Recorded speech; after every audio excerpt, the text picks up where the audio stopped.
bisa diupdate nggak anggota Bapak berapa banyak yang sudah menutup usahanya hingga saat ini?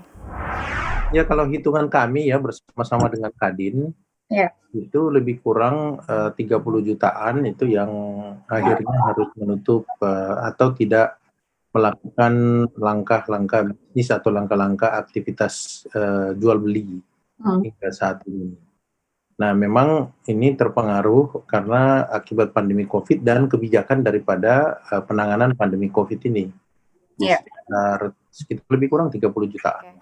Pak, dari 30 juta UMKM yang menutup tempat usahanya itu sektor mana saja Pak yang paling terdampak akibat pandemi COVID-19? Sektor yang paling terdampak hingga saat ini adalah sektor pariwisata, yang UMKM yang kaitannya dengan pariwisata.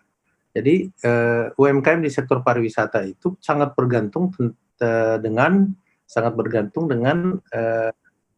kegiatan pariwisata tersebut. Apabila kegiatan pariwisatanya berhenti atau katakanlah seperti yang ada sekarang, itu dia juga ikut berhenti atau tidak maksimal.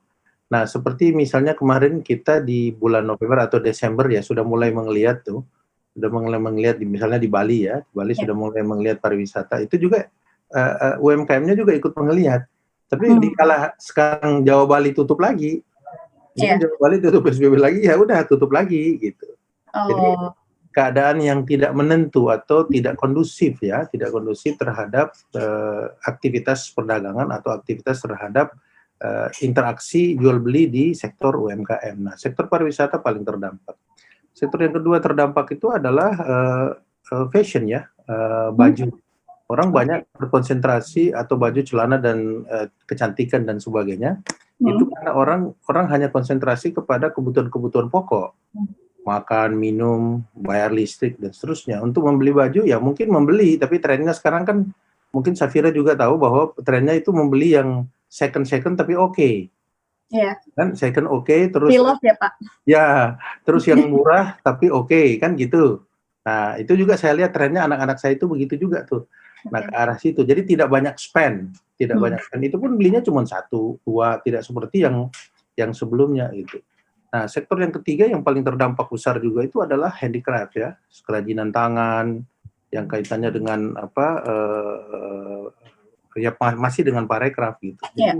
Tapi kalau yang paling stabil itu adalah tetap dari sisi kuliner, resto, warung makan dia turun karena tidak bisa akibat daripada kebijakan pemerintah tidak bisa melayani kan secara maksimal untuk yang sifatnya face to face, tapi harus melalui go online kan gitu. Nah, jadi dampak-dampak itu yang paling terdampak itu ketiga sektor itu. Yang memang paling parah ya sektor pariwisata.